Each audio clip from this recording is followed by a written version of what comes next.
Welcome to Altar of the Demo Gods.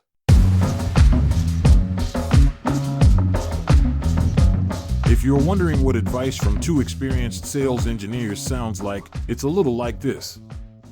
Welcome back to Altar of the Demo Gods. I'm Keith Wilson, joined by my co-host John Morton. John, how you doing? Boom, bada, boom, bump. I'm good. I like our intro music. It was playing in my head. I don't know if it actually plays in your head. Because when we record these, we obviously don't have the music playing. But now that you mention it, because I was like, what does our intro music sound like? But now, yeah, I've got it stuck in my head now, too. That'll be... It's tribal, baby. Tribal. It's going to be in my head the rest of the night now. Thanks. Before we get into tonight's episode of Altar of the Demo Gods, we want to talk about last week's episode where we talked about overcoming objections, handling objections, and why they're not necessarily a bad thing. They're opportunities for you to pivot the sales conversation to a more favorable way, or to disqualify early if needed be. John, what do you think were some of the key points from our episode on episode 14 last week when we talked about objections? What were some of the key points that you had or liked from that show? Yep. So always my favorite. Why do anything? Why my product? Why now? Right? Kind of getting to identifying and associating a pain. From pain, we can work back through any objections and get the deal done. That's something I took away for sure, or like to remind folks of. Yeah, and also doing your homework and building those relationships, right? Looking at things as a partnership, because it makes understanding and having empathy for the customer makes it a lot easier to overcome objections, where you know where they're coming from, you know how you can pivot the conversation to actually be helpful to them. We also had our acronym of the week last week, which was TED. John, what does TED stand for? TED, it's open-ended questions. Tell me about, explain to me something, or describe for me something. TED. Yeah, so very simple. In this week's episode, as promised, we're going to be talking about the discovery process. This is something that happens or should happen at the beginning of any of these deals. It's also a legal term. If any of you have been involved in any sort of court cases or anything like that, you know, or just watch the news about court cases. There's a process called discovery that happens. In cybersecurity, we even talk about, I'm not going to go too nerdy with it, but a tactic of discovery and what that means, right? But it really is what it sounds like. It's discovering as much as you can, doing the research to understand what's out there for this deal, what's needed. John, what's your explanation, your definition of discovery in the context of being a sales engineer?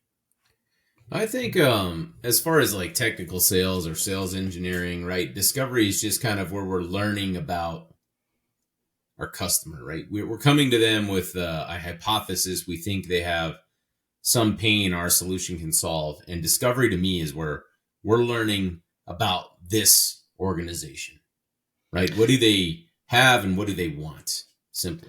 Well, you're also learning about that pain. What is the pain and how painful is it? Mm-hmm. Right? How and can they afford to remedy this pain with your solution? Yeah, is it backed by the organization too, right? That's exactly it, Keith. Beautiful. Now, a lot of discovery can be done passively too. It doesn't have to be done in meetings. It can be done with research, like we talked about last episode, knowing your customer before you get on the phone with them, knowing as much as you can. Do you have any favorite sort of passive discovery techniques that you use, John? I always look at the success of a company, right? Like if I think a company's growing and they have up ramp, they're always looking to invest money. The other thing is mergers and acquisitions. I think if I read in the news that a company is set to be acquired or acquire a company, there's bound to be some sort of pain. Those are kind of passive things where I like to do my own research and studying and kind of saying, hey, this might be this might be an opportunity. Yeah. Yeah. So then when we've moved past passive discovery and we're in our discovery meeting with the customer, and the discovery meeting may not be, well, I guess they're done as phone calls. Could be meetings, could be phone calls. I don't know how this stuff is done anymore. I think most stuff now in the remote world is all done over phone. I know, it's terrible. There's probably very, very little in-person meetings anymore, but There are. I think it's a huge indicator if somebody will meet me. Good point, Keith. Excellent point. I believe they're serious. If someone's willing to meet me in person, even if it's just for coffee or lunch, there's more seriousness there than not. But yes, I think it's a lot more in the beginning in the modern age after COVID, post-COVID phone calls. Now, do you have any sort of formalized discovery process that you like to use, John? Actually, yeah, we definitely do. I think they kind of revolve around the core of what we've talked about before, like, identifying pain, identifying who's who in the zoo. And when I say who's who in the zoo, who are we talking to? What are their titles? Your champion, your EB. Yep. Are they a coach? Are they a champion? Are they EB? Do they have a business initiative? Is there, they all kind of revolve around those things. So there is, in my mind, yes. And they're almost always rinse, lather, and repeat. Doesn't matter what you're selling or how you're selling it. These sort of things are a foundation of, we answered these questions. We had a good meeting. Now, I think the type of discovery that's probably important mostly to SEs is technical discovery, right? Because that's going to inform your criteria for your POC, your POV, whatever. When you're doing technical discovery, what sort of it's hard to do this in the general sense, right? Because I want to say, what sort of questions are you asking? They're obviously open-ended. But do you have any sort of standard sets of questions that you like to ask to try and get people talking, or tips, techniques? Yeah. So to keep it kind of broad, and this is tough. Me and Keith are kind of thinking on the fly here because we're a little bit biased with what we knew before. But some of the things are, when it comes to a tech side of things, it's very easy, and I'll summarize it this way: is can you describe for me, Mr. or Mrs. Customer, or whatever, your technical footprint, right? Like, I'm looking for key indicators that describe your technical footprint. And it could be simple things like, do you manage your own environment, or does a third party manage it for you? Do you work in a virtualized world, or are you hardware? Yeah. Things like that. Are you in the cloud or are you not? So understanding kind of the footprint of the organization and where they lean to is a great basis to kind of spiral in on what we're asking. Well, it's also important too that during discovery, you're obviously understanding the technical needs, but also trying to understand how that relates back to the business. Correct. Because technical features don't write checks, right? Mm-hmm. Business outcomes help write checks and get budget and all that good stuff. Yep. So when you're asking these discovery questions and trying to get information out of them, you also want to keep that in the back of your head. How does this relate to your business? And again, it goes back to doing your research. If you know the company, if you know what they're doing, you should be able to draw some lines and have your champion help you kind of tie it all together. Does that sound right, or do I sound off base? That's spot on, because in going back to our previous episode about objection handling, it can help you, right? So using a very basic example, let's say that we go to and talk to AWS or Amazon. Amazon delivers packages. Now, I don't know if this is true. I'm making this up, but Amazon has trucks, and whoever they buy these trucks from is whoever they have a relationship with. Maybe it's Ford or Dodge or, I don't know, Hyundai.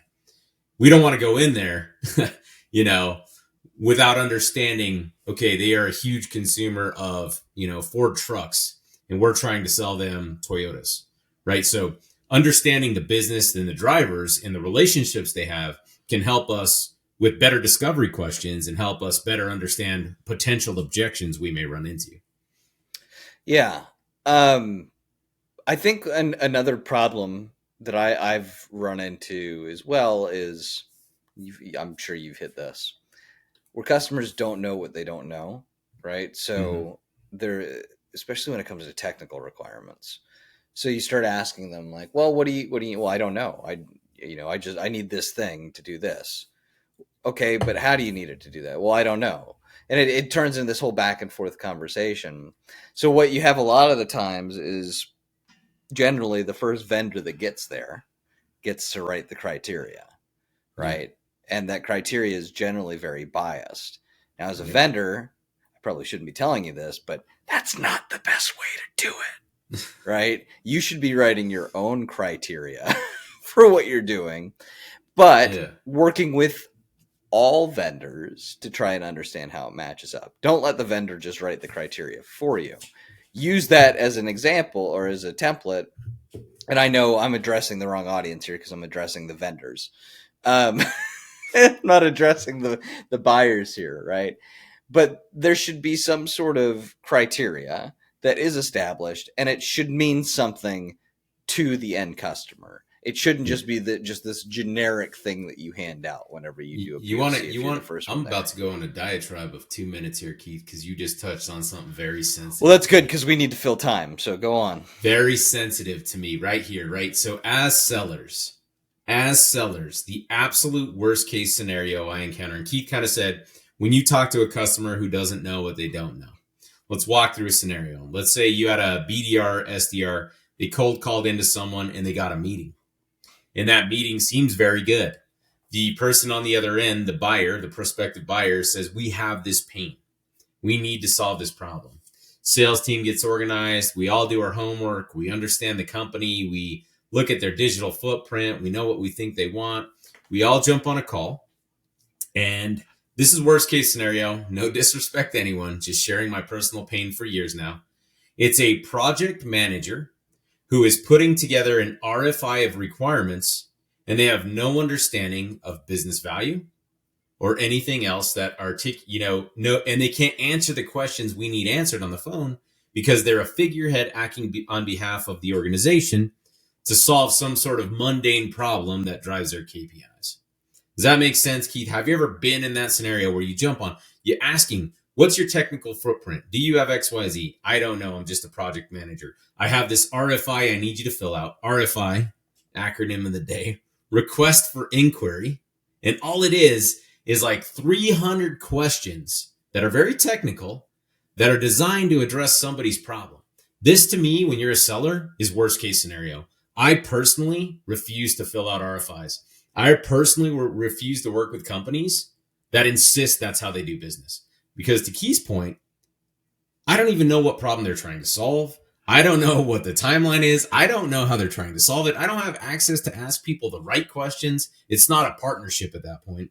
It's a one-way train ride over me where some competitor that's already there has built this wall around what I'm trying to do. All right, I'm stepping off my soapbox, Keith. Yeah, if you didn't help write the RFI, you shouldn't be responding to it. 100%. Yeah. Somebody else already won, and they're doing due diligence to get you out of there. Yeah. And you will have about 9-10 meetings with this person, getting all the right signs. You're forecasting it. This deal's real. They got real pain. We can do all the things in their requirements. You're going to lose. I promise you. Somebody call us live. No, you gonna give out your phone number, John? Call me right now. Never works, dude. You already lost if you're in that situation. But that's an important thing of discovery. If you know that as part of the discovery process, you recognize that straight away, you know what you can do and what you can't. Yeah, so I think it's important that when you're doing discovery, you do try and understand. Talking about project managers, you don't necessarily need. You may want a project manager in the room, but they don't need to be the only one. You need to have other people. Correct. And the reason why I say you may want to have one in the room is because generally, whatever you're doing is going to be tied to some sort of project, right? Generally, it's not oh man, we just one off. We got to buy this thing because we've decided that we like this thing now, right?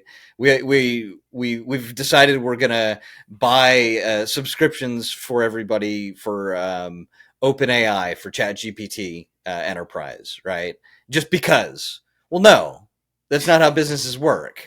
It has to be tied. There has to be a reason for it, right? Businesses don't just spend money, no matter how small the amount, on just willy-nilly whatever. There has to be a reason for it, right? If there's a Yeah. real sale to be made there. And that's what, to double down on that real quick, Keith, that's what a good sales manager will do is they'll ask questions of the sales team, including the SE, and they'll say, SE, I need you to be honest, sales engineer and sales rep. I need you to be honest, account executive, whatever you want to call them. Who's who in the zoo? Who are you talking to? Project manager. Interesting. Have you identified pain? Oh, they gave you one. All right.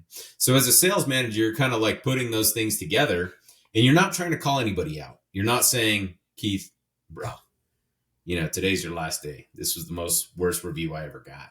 You're trying to say, why don't we go back and ask these better questions? Why don't we go back and see if we can figure out more, right? So part of discovery is also looping in your bigger team. Keith likes to say this, your leadership, your sales leadership, and saying, here's what I know. Here's where I'm at. Where can you help me? I think that's important. Yeah.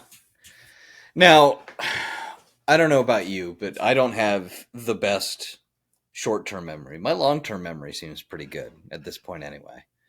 But I document as much as I can. I always have a notebook with me, right? And I try and document as I go, discovery as I go, because it's happening all the time. And it could be these one-off conversations, and I'm out to dinner with somebody. Maybe that doesn't go in my notebook. Maybe I shoot myself an email of, oh, hey, learn that, right? But there has to be, I guess everybody's probably has their own system for this, but I'm huge on documentation. I think most sales organizations are not. Generally, we store it in a CRM, a customer retention management system like Salesforce, right, is probably the main one that most people know. Do you have any advice, any tips on how you document and share discovery information with the sales team? Yeah, so two things. Number one, I'm terrible because I memorize almost everything immediately. It drives people absolutely batty. My short-term memory is disgustingly amazing. Why am I saying that? 99% of every sales leader I've ever had refuse to hire someone in any sales capacity, whether it's an SE or a rep, if they don't take paper notes. There's two reasons to take paper notes. One, they're historical. You can have them. They're yours. But two, it does trigger a different part of your brain where you will remember or you'll do certain things in a particular order. And that's exactly why I do it. I mean, so generally I will write a ton of notes, but I'll never go back to read them. Or rarely I'll go back to read them. But just writing them down helps me remember better. But still, there's the collaboration aspect of it, right? Because especially as a sales engineer, I'm not the only one working on a deal. At the very least, I've got an account rep that needs to know this discovery information as well, even the technical requirements, because it's going to it could get asked, right, by sales leadership higher up of, what are the technical requirements when they're trying to compare and see is the deal real or not. That's why it's awesome when you can work as a team. If you do have like an SE and an AE, it's beautiful because both of you can take notes. When one's talking, the other one can take notes respectively. The other kicker here, the other one thing I want to is sprinkle in is one of my biggest new personal peeves is digitizing this data. So there's technology that can help you. I've seen cool pins. You can write stuff in the notepad and it'll digitize it. But you absolutely have to keep your CRM in order because the higher up you go in leadership, what we're looking for is the ability to forecast opportunities appropriately. And if I went into your Salesforce, Keith, and I saw a desert wasteland of nothing, you wouldn't see that in my Salesforce. Right? Exactly. I over document, if anything. I prefer that. Over documenting, record it all. So that's the other thing. It's very important as anybody in a selling capacity to over document everything, no matter how mundane or useless you think it is. Put it in there. Just store it, especially in discovery, because then we can reference back. We can build data. It steers product. There's so much valuable input into collecting this sort of information and putting it into whatever CRM you have, HubSpot or Salesforce, because so much metrics is actually based on that. And that's something you learn as you go on in your career. Even if you're the smartest person in the world and can memorize everything, still put it in there, still do it. Take those notes. It is critical to document. What do you think of things like discovery checklists, right? Where you got an internal thing of like, here's your checklist of discovery things that you need to get. I'm a huge fan. I read this book a couple years back God, man, I'm getting old. Greater than 10 years ago, called the Checklist Manifesto. I'm a huge fan of checklists. Nobody's saying you have to follow the scripts. No one's saying that I don't think you're capable of doing what you're doing. All we're saying, if you do the little things well, like following a checklist, and at least you know, right? I followed a process that's proven to work. I did it time and time again. That's okay. I'm not saying it's a required mandate. You have to have everything filled in. It's more of it helps you understand where you're at or where you need to go, right? Does that make sense? I look at stuff like that, or even like menus of discovery questions. Sometimes you like an organization will go, here's a batch of, you can ask these questions for this situation, you can ask these questions for this situation, things like that. I think those are great for like onboarding type materials. Mm-hmm.